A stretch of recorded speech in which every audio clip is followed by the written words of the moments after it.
আজকের দিনটা একটু আলাদা ছিল। আকাশ সকাল থেকে গোমরা মুখ করে বসেছিল। কখনো আকাশে রোদ দেখা যায়, আবার কখনো বৃষ্টি দেখা যায়। আমার তো অনেক দিন ধরে ছাদে যাওয়া হয় না। আজ খুব মন চাইতেছিল ছাদে যাই। যে পরিমাণে গরম পড়ছে, ছাদে তো অনেক বাতাস। ইচ্ছা করতেছিল ছাদে গিয়ে একটু বাতাস খেয়ে আসি। আমরা সবাই মিলে যখন ছাদে যাচ্ছিলাম, তখন কিন্তু আমাদের সাথে করে আমার অর্ডার করা আমসত্ত্বর আচারের বয়ম নিয়ে যাচ্ছিলাম। ভাবলাম ছাদে গিয়ে আচারটা খুলে দেখি। ছাদে গিয়ে যখন দাঁড়ালাম, তখন দেখলাম প্রচুর পরিমাণে বাতাস। মনে হচ্ছিল আমাদেরকে উড়িয়ে নিয়ে যাবে। তারপর আমরা ছাদের সিঁড়ির মধ্যে বসি। তারপর আপনাদের খালাম্মা আর আমার মেজো বোন আমসত্ত্বর বয়মটা খুলছিল। বয়মের উপর দিয়ে আচারটা দেখে আমার খুব লোভ লাগছিল। আমার বোনকে বললাম, তাড়াতাড়ি বয়মের মুখটা খুল, দেখি আচারটা কেমন। আচারের বয়মের মুখ খুলতে যা হলো, আমসত্ত্বর আচারটা থেকে এত সুন্দর গ্রান আসছিল, আর আমসত্ত্বর কালারটা দেখতেও খুব সুন্দর লাগছিল। এই আমসত্ত্বগুলো আমি অর্ডার করেছিলাম ভিলেজ ফুড প্রোডাক্ট এই পেজ থেকে। এই আমসত্ত্বটা এমন একটা আমসত্ত্ব ছিল, একবার খাওয়ার পর মন ভরতেছিল না, বারবারই খেতে ইচ্ছা করছিল। এই আমসত্ত্ব আচারগুলা একদমই ঘরোয়া পদ্ধতিতে তৈরি করা হয়েছে।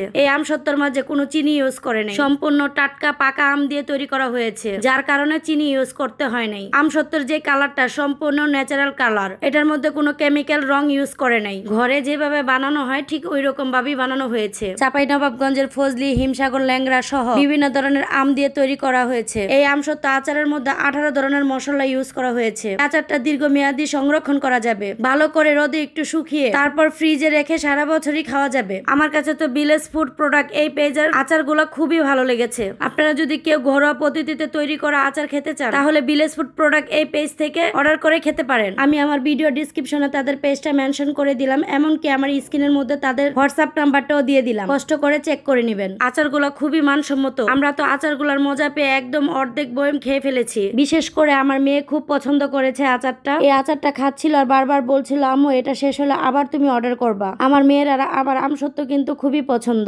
আমসত্ত্বের যে কালারটা, এই কালারটা দেখলে তো জিভে পানি চলে আসে। আচার দেখবে আর কারো মুখে পানি আসবে না, এটা কখনো হয়? আচার দেখলে কম বেশি সবার জিভে পানি আসে, তার মধ্যে যদি হয় এই ধরনের লোভনীয় আচার। আচার খেতে খেতে লক্ষ্য করলাম আকাশটা পুরো মেঘলা হয়ে গিয়েছে। এতক্ষণ প্রচুর পরিমাণে রোদ ছিল। মেঘলা আকাশটা দেখতে এত সুন্দর লাগছিল। আকাশটার এই সৌন্দর্য দেখে আমি আর ভিডিও না করে থাকতে পারলাম না। হঠাৎ করে নদীর দিকে চোখ গেল। ওই দিকে তাকিয়ে দেখি ঝুম বৃষ্টি হচ্ছে, কিন্তু আমরা যেখানে দাঁড়িয়েছিলাম সেখানে কিন্তু বৃষ্টি হচ্ছিল না। আল্লাহ তাআলার কি নিয়ামত, এক জায়গায় বৃষ্টি হচ্ছে, আরেক জায়গায় বৃষ্টি হচ্ছে না। তার কিছুক্ষণ পরে আমরা যেখানে দাঁড়িয়েছিলাম সেখানে বৃষ্টি হচ্ছিল, তাও আবার ছাদের এক সাইডে বৃষ্টি হচ্ছিল, আরেক সাইডে বৃষ্টি হচ্ছিল না। ভাবতে অবাক লাগে এই পৃথিবীটা কত সুন্দর করে ডিজাইন করেছে। সবকিছুর জন্য আল্লাহ তাআলার কাছে শুকরিয়া আদায় করছি, আলহামদুলিল্লাহ। আপনাদের খালা মতো বৃষ্টিতে ভিজে গিয়েছিল, আমি তাই মাথাটা মুছে দিচ্ছিলাম। 2 মিনিট বৃষ্টি হওয়ার পরে বৃষ্টি থেমে গিয়েছিল। বৃষ্টি থেমে যাওয়ার পর আমার বোনরা আর আমার মেয়ে এখানে দাঁড়িয়ে দাঁড়িয়ে এই জিনিসটা দেখছিল। আমাকে বলতেছিল, দেখো নদীর মধ্যে মনে হচ্ছিল ধোঁয়া উঠতেছে। আমি তো দেখে পুরাই অবাক হয়ে গিয়েছি। শুধু যে একটা জায়গার মধ্যে ছিল তা কিন্তু না, 3-3টা জায়গার মধ্যে একই অবস্থা।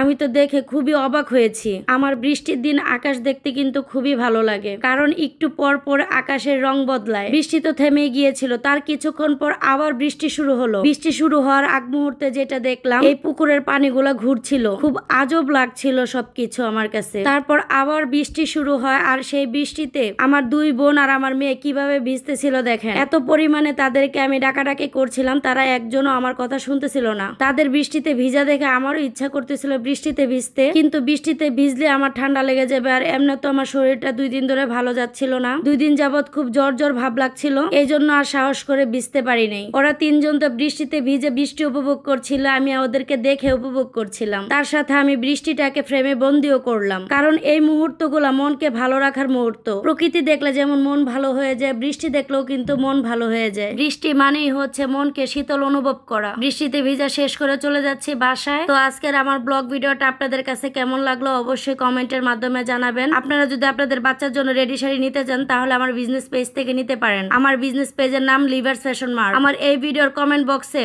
আমার বিজনেস পেজের লিংকটা শেয়ার করে দিলাম, কষ্ট করে চেক করে নেবেন। তো সবাই ভালো থাকবেন, সুস্থ থাকবেন। আজকের মতো আল্লাহ হাফেজ, দেখা হচ্ছে পরবর্তী ব্লগে।